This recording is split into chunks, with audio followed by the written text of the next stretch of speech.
Üdvözlöm! A Királyházak technológiáról szeretnék egy rövid tájékoztatást adni. Én Király László vagyok, a Királyházak névadója. Én 1991 óta vagyok vállalkozó, és az előző cégemből, a Király Szerszámból 2015-16 környékén Amerikába jártam. Ott találtam meg ezt a technológiát, és hát meglátni és megszeretni egy pillanatműve volt. És miután hazajöttem, nekiálltam ezt a dolgot engedélyeztetni, majd az engedélyeztetés végén újra felkerestem Amerikába ennek a szövetségét, és segítséget kértem tőle, hogy hogyan lehet a szakembereket megtanítani erre a technológiára, milyen mesterfogások vannak, milyen szerszámok kellnek ehhez, és újra elmentem Las Vegasba az ottani építőipari kiállításra, ahol tudtam találkozni a szövetség elnökével, a legtöbb gyártóval, értékesítővel, szerelővel. Nagyon hasznos tapasztalatokat hoztam haza.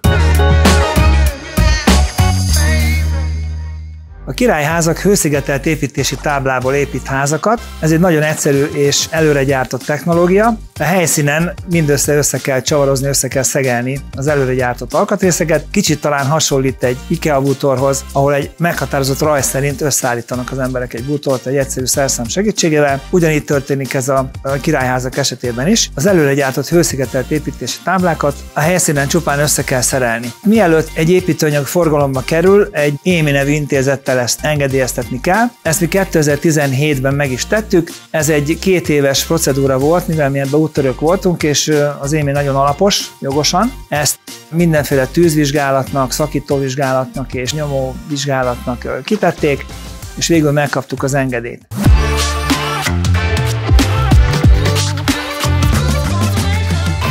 Most nézzük, mi ez a hőszigetelt építési tábla. A hőszigetelt építési tábla 2 OSB lap között egy ragasztott polisztirol habot jelent, tehát gyakorlatilag egy kompozit tábla, de felteszem a kérdést, hogy vajon mindenki tudja, mi ez az OSB.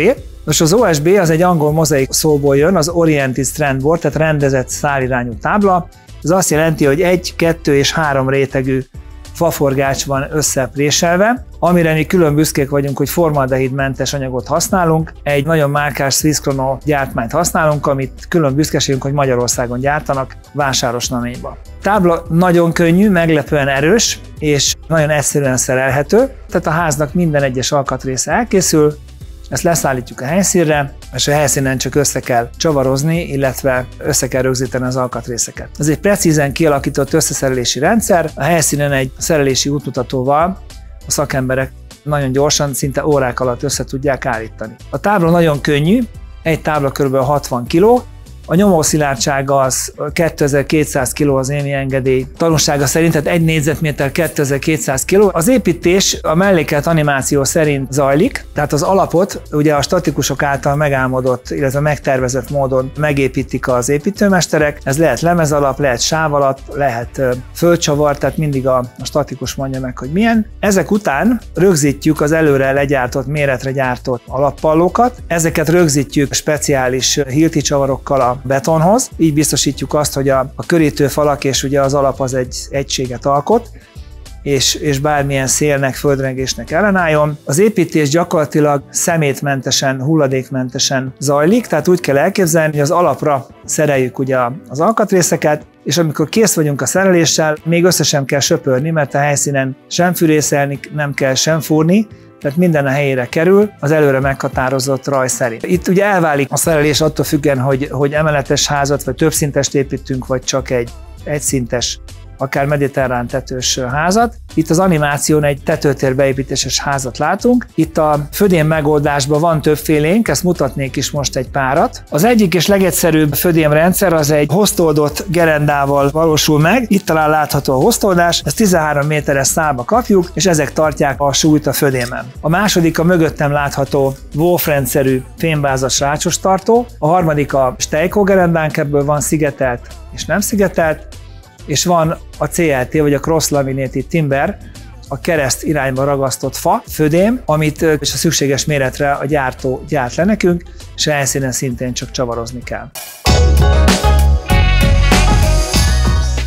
Most nézzük a Királyházak beszállítóit, mert egy ház annyira jó, amennyire az alkatrészei is jók. hőszigetelt építési táblán kívül nagyon sok más anyag is kell az építéshez. Itt találtuk meg Dél-Tirolba, ahol nagyon nagy hagyományai vannak a fából való építésnek, a Rotoblast nevű céget. A Rotoblast egy olyan cég, aki a könnyűszerkezetes házaknak a legapróbb részletével is foglalkozik, így őtőlük importáljuk az összes létező csavarokat, csavarbehajtással kapcsolatos dolgokat, rögzítéstechnikát. Nos, a képen látható sárga szalag biztosítja a légtömörséget. Itt minden egyes tábla találkozásánál egy ilyen vagy hasonló szalaggal oldjuk meg a légzárást. A képen látható kis csapattal voltunk először a Rotoblastnál gyárlátogatáson, és a középen ülő úriemberrel válogattuk ki a szükséges anyagokat, ami a királyházakhoz kell. A következő nagy beszállítónk az a polisztirol beszállítónk, jelen esetben a Bachl. Őtőle vásároljuk közvetlenül a gyárból a fehér polisztirol habot, illetve a grafitos szürke polisztirol habot. A grafitosról annyit kell tudni, hogy kb. 20%-kal jobb a hőszigetelő képessége, mint a fehérnek. Ennek igazából nagy jelentősége nincsen, mert az a 20% az vastagságban egy háznál elfér, ezt csak problémás eseteknél szoktuk használni. A másik nagy alapanyagunk az a faanyag, ezt Ausztriából hozzuk. Egy fatelepről innen vásároljuk a hoztódott gerendákat, a rétegragasztott gerendákat és a BSH gerendákat. Ezen a kis képen egy nagyon érdekes felvétel, pontosabban két felvétel látható. Az egyik a hagyományos pallóvázas építkezésnek a hőfényképe, a másik pedig a héttáblás építkezésnek a fényképe. Nos, a hagyományos pallóvázason a baloldali képen azt látják, hogy a helyszíni szerelés pontatlanságai miatt, a gravitáció miatt, ugye a talpszelmen gerendáknál a kőzetgyapot az megsüllyed, és ugye ott a világosabb foltok azt jelentik, hogy nem egyforma a hőszigetelése az épületnek, míg a jobb oldalon teljesen homogén a kép, mert teljes felületen van ragasztva a polisztirol az OSB habhoz. Most nézzük, miért gazdaságosabb egy hőszigetelt építési táblából készült ház egy hagyományos megoldáshoz képest. Az alapozása egyszerű, itt annyit kérünk az építőmesterektől, hogy pontosan legyen az alap, tehát 1 centin belül legyen a sík, és 1 centin belül legyenek az átlók. A falak felépítése, a héttáblák mérnöki pontossága vannak legyártva, a helyszínen egy összeállítási rajz alapján nagyon szépen összeáll az épület. A tetőszerkezet az is egy külön téma, általában a földszintes épületeknél szeglemezes tetőt használunk. Ez azt jelenti, hogy a tető is előre van legyártva, egy önrakodós teherautó érkezik a helyszínre, egy professzionális árcsapat kíséretében, akik néhány óra alatt a helyszínen összeszerelik a tetőt, és lehet hívni az árcsokat a bádogozáshoz és a tetőfedéshez. A fenti megoldások miatt nincsenek meglepetések a helyszínen, nincsenek extra költségek, nincsen hulladék elszállítási költség.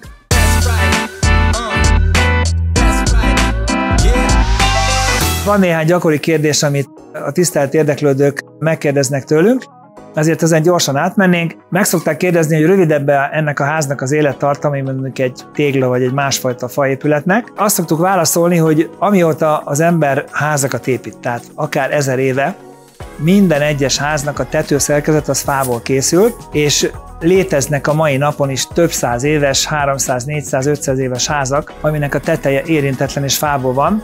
Tehát a fa egy nagyon tartós építőanyag, nem veszti el a szilárdságát 100 éveken keresztül sem. Aztán egy újabb kérdés, hogy nem fújja el esetleg a szél. Ezt nyilván azért kérdezik, mert amerikai filmekben néha lehet látni, hogy a tornádók felkapják a házat. Nálunk ez nem így van, mint ahogy a kis animációban is láttuk. Komoly rögzítő csavarokkal rögzítjük a betonhoz a házat, tehát itt teljesen szélbiztos és földrengésbiztos az épületünk. Aztán egy újabb tipikus kérdés, hogy megtartja a konyhaszekrényt az általunk épített fal. Nos, szeretném önöket megnyugtatni ezzel a kis demonstrációval, hogy van egy erre a célra rendszeresített kis székünk, amit felszereltünk egy falra, és ez akár egy ember súlyát is játszik könnyedséggel kibírja. Tehát nem kell ettől félni, hogy a konyhaszekrény leszakad. Szokták kérdezni, hogy lehet-e szintes házat ebből építeni. Örömmel jelentem, hogy igen, építettünk is már ikerházat, társasházat ebből, de hogy még érdekesebbet mondjak, Ausztriában voltunk 25 emeletes fából készült házba. Ezt az interneten a HoHoWin néven meg lehet találni, egy nagyon érdekes riport van erről. A penészedés is egy állandóan felmerülő kérdés. Nos, a penészedéssel akkor találkozunk, hogyha az épületen belül keletkezett párát vagy hőhidat nem kezeljük, és ugye a nedves, sötét környezetben a gombák gyorsan megjelennek és elszaporodnak. Ezzel ellen úgy védekezünk, most már rendelet is írja elő, hogy a újonnan épült házakba szellőzést kell beépíteni. A szellőzés az megnyugtatóan megoldja ezt a problémát. Ez a gépészmérnökök feladata, illetve a építetőnek a választása, hogy milyen minőségű, milyen komplikált szellőzőrendszert épít be a házba. A tűzveszélyesség is fel szokott merülni kérdésként. Az épületeink, ahogy a hátam mögött látható kis sarkon is látszik, a főfalak és a mennyezet tűzgátló kartont kap, ezzel biztosítjuk a védettséget. Most a következő érdekes kérdés, mi a helyzet a bogarakkal. A bogarak vannak a házban, mint ahogy bármilyen más házban is vannak, se több, se kevesebb. Ezzel ellen a hagyományos szúnyoghálóval, különböző rovarcsapdákkal tudunk védekezni. A következő kérdés, hogy hol vezetik el a gépészethez szükséges vezetékeket és csöveket, ezt szintén szeretném megmutatni. Itt látható egy előtét fal, ugye a tűzgátló kartontól 5 centire eltartjuk a gipszkartonokat, és ebben az úgynevezett előtét falban minden egyes vezetéket el tudunk rejteni. A teherbírásáról is szoktak érdeklődni, ahogy ezt már előzőleg is említettem, egy csavar 50 kg-ot bír el a sima gipszkarton és OSB kombinációba, a speciális helyekre pedig speciális gipszkartont alkalmazunk, ami akár 100 kg fölötti teherbírásra is alkalmas. Mit lehet ebből építeni? Ez igazából az építészeknek a feladata, semmilyen megkötöttség nincsen, tehát nincs szélességi, magassági, hosszúsági előírásunk. Azt javasoljuk mindig az építészeknek és az építtetőknek is, hogy az álmaikat vessék papírra, és mi garantáljuk, hogy a lerajzolt, megtervezett házat meg tudjuk építeni a hőszigetelt építési táblából. Nem csak komplett házakat tudunk építeni hőszigetelt építési táblából, hanem számos alkalommal megoldottunk hozzáépítést, meglevő házra új szintet építettünk, felújításnál, vagy akár terek elválasztására is használható ez a hőszigetelt építési tábla.